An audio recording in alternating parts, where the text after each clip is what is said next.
வணக்கம்.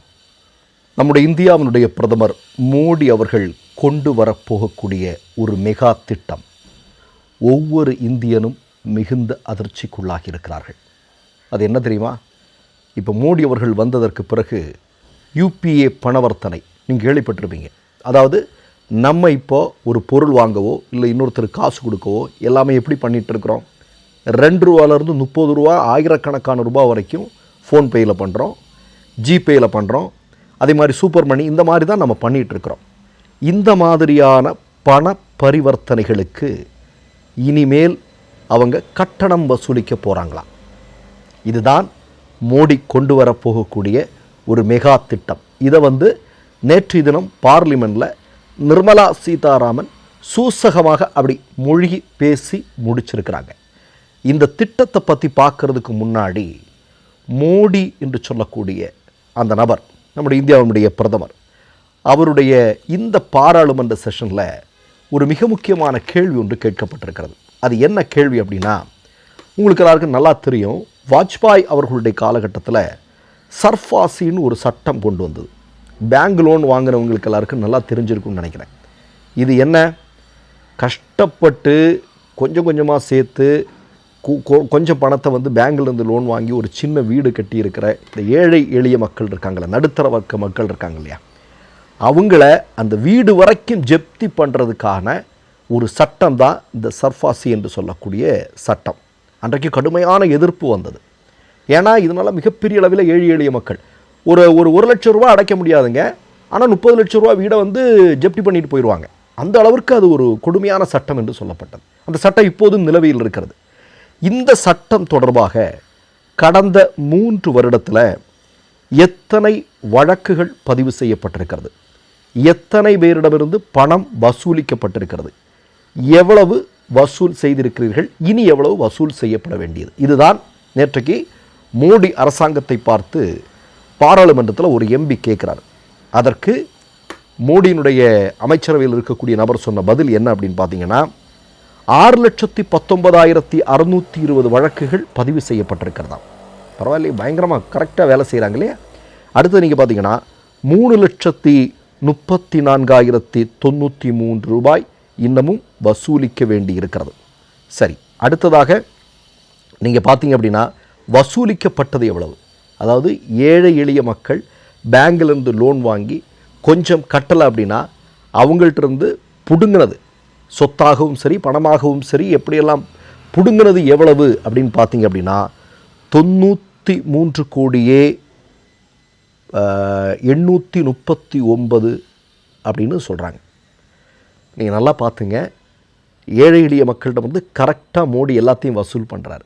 சரி, இப்போ இன்னொரு எம்பி எழும்பி கேட்குறாரு, இந்த கடந்த 5 வருடத்தில் மட்டும் இந்தியாவினுடைய ஏழைகள் இருக்கிறார் இல்லையா, அதானி அம்பானி மாதிரியான ஏழைகள், பரம ஏழைகள் இருக்காங்க இல்லையா, இந்த ஏழைகளுக்கான கார்ப்பரேட் பணம் எவ்வளவு தள்ளுபடி செய்திருக்கிறீர்கள்? அதாவது அவர்கள் நம்முடைய இந்திய அரசாங்கத்திற்கு கட்ட வேண்டிய பணத்தை வேண்டாம்னு வச்சது எவ்வளவு அப்படின்னு கேட்டிருக்கிறாங்க.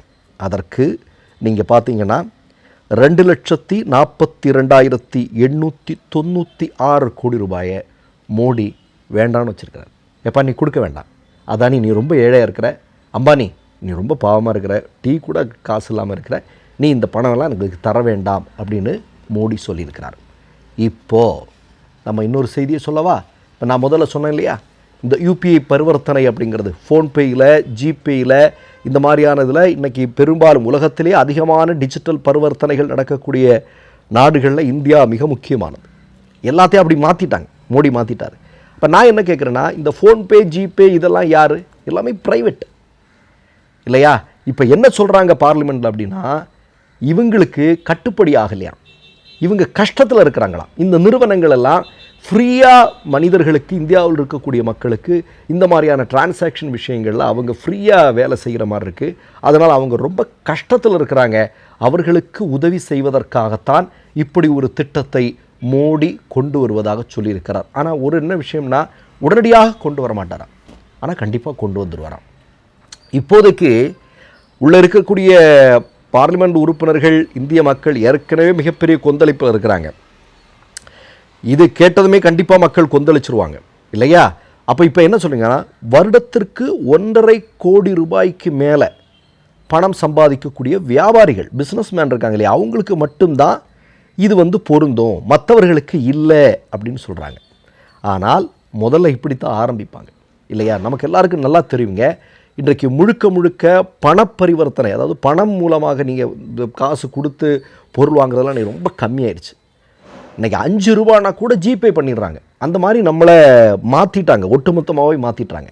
அப்போ இந்த நேரத்தில் முழுமையாக இது மாறியதற்கு பிறகு என்ன நடக்கும்?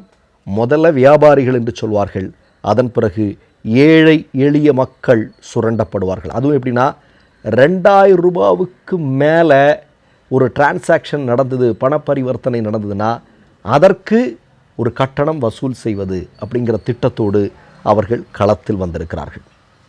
இப்போ நம்ம என்ன பண்ண போகிறோம் கொஞ்சம் யோசிச்சு பாருங்கள். இப்போது நீங்கள் பார்க்கணும், இன்றைக்கி எல்லாத்தையும் வச்சு இன்றைக்கி மக்கள் எவ்வளோ பெரிய சிக்கலை, பெட்ரோல் விலையினால் எவ்வளோ பெரிய பிரச்சனைகளை நம்ம சந்திச்சுட்ருக்குறோம் அப்படிங்கிறது தெரியும். கேஸ் சிலிண்டர் விலையினால் நமக்கு எவ்வளோ பெரிய பிரச்சனைகள் இருக்குது அப்படின்னு, வேலை இல்லை அதனால் எவ்வளோ பெரிய பிரச்சனைன்னு தெரியும். டாலர் மதிப்பு, இந்திய ரூபாயினுடைய எவ்வளோ பெரிய வீழ்ச்சி அடைஞ்சிருக்கிறது, அதனால் எவ்வளோ பெரிய பிரச்சனைகளை சந்திச்சுட்ருக்கிறோம். இப்போ எத்தனால் கலக்கிற பெட்ரோல், இதனால் எவ்வளோ பெரிய பிரச்சனை. நீங்கள் பிரச்சனைகளை பட்டியலிட்டோம்னா ஒரு 10 நாளைக்கு பட்டியலிட்டு கொண்டே இருக்கலாம். அந்த அளவிற்கு இந்திய மக்கள் மோடி அவர்களுடைய ஆட்சியில் நெருக்கடிக்குள்ளாகி இருக்கிறார்கள். மேலும் மேலும் இந்திய மக்களை நெருக்கடிக்குள்ளாக்குவதற்கு பல்வேறு திட்டங்களின் மூலம் களங்காணவிருக்கிறார்கள். இதான் இவங்க. அதே நேரத்தில் கார்ப்பரேட்டுகளுடைய 2 லட்சம் கோடிக்கும் அதிகமான பணம், நம்ம இந்திய அரசாங்கத்திற்கு வர வேண்டிய பணம், நம்முடைய வங்கிகளிலிருந்து அவங்களுக்கு எடுத்து கொடுத்த பணத்தை நீ தர வேண்டாம்னு சொல்கிறாங்க. அதெல்லாம் அதை எழுதி தள்ளியாச்சு, போப்பா தண்ணியில் எழுதின மாதிரி, போப்பா எடுத்துகிட்டு போ. ஆனால் நான் ஆரம்பத்தில் சொன்னேன் இல்லையா, ஏழை எளிய மக்கள் கஷ்டப்பட்டு பேங்க்லேருந்து ஒரு லோன் வாங்கி ஏதாவது ஒரு வீடு வச்சாலோ, ஒரு நிலத்தை வாங்கினாலோ, இல்லை ஏதாவது ஒன்று பண்ணாலோ, அதை முழுமையாக வசூலிக்கிறதுல ரொம்ப கெட்டிக்காரராக மோடி அரசாங்கம் இருக்கிறது அப்படிங்கிறது இன்றைக்கு வெளிவந்திருக்கிறது. ஒட்டுமொத்தமாக இந்திய மக்களுடைய நிலைமை பற்றி நம்ம சொல்ல வேண்டிய தேவையில்லைங்க. டெய்லி ஒரு திட்டம், அது அப்படி நம்மளை பிழிஞ்சு எடுக்கிற மாதிரி, இந்தியாவில் இருக்கக்கூடிய ஏழை எளிய மக்களை அப்படி பிழிந்து எடுப்பதற்கு என்னெல்லாம் திட்டங்கள் கொண்டு வரமோ அதை ரூம் போட்டு யோசிச்சுட்ருக்கூடிய ஒரு அமைப்பாக பாஜக மாறி இருக்கிறது என்பதுதான் உண்மை. மற்றொரு நிகழ்வில் சந்திப்போம். நன்றி, வணக்கம். 3 யூடியூப் சேனல்கள் வியாபாரத்திற்கு இருக்கிறது. தேவைப்படுபவர்கள் இந்த எண்ணுக்கு தொடர்பு கொள்ளுங்கள். மை நேம் இஸ் ரெட் சேனலை சப்ஸ்கிரைப் பண்ணிக்கோங்க. அதுக்கப்புறமா பக்கத்தில் இருக்கிற ஜாயின் பட்டனை கிளிக் பண்ணீங்கன்னா ஒரு நியூ பேஜ் ஒன்று ஓப்பன் ஆகும். அதுலேயும் ஜாயின் பட்டனே கிளிக் பண்ணிக்கோங்க. அதில் பார்த்தீங்கன்னா credit R debit card options இருக்கு. இதில் உங்களுக்கு விசா, மாஸ்டர் கார்டு, ரிப்பே அப்படின்னு 3 ஆப்ஷன்ஸ் கொடுத்துருக்காங்க. அதில் நீங்கள் எந்த கார்டு சூஸ் பண்ணுறீங்களோ அந்த கார்டோட நம்பர் என்டர் பண்ணிக்கோங்க. அப்புறமா கார்டோட வேலிடிட்டி மந்த் அண்ட் இயரை டைப் பண்ணிக்கோங்க. அடுத்தபடியா உங்க கார்டோட பின்னால சிவிசி கோடுன்னு சொல்லிட்டு 3 நம்பர்ஸ் கொடுத்துருப்பாங்க. அந்த நம்பர் இதில் என்டர் பண்ணிக்கோங்க. அப்புறமா அட்ரஸ் அண்ட் இன்ஃபர்மேஷன் என்டர் பண்ணிட்டு பைங்கிற பட்டனை கிளிக் பண்ணிக்கோங்க. ஒருவேளை உங்க கார்டு நம்பர் இன்வாலிட்னு காமிச்சிச்சுன்னா உங்க கார்டுல இன்டர்நேஷனல் யூசேஜை எனேபிள் பண்ணுங்க.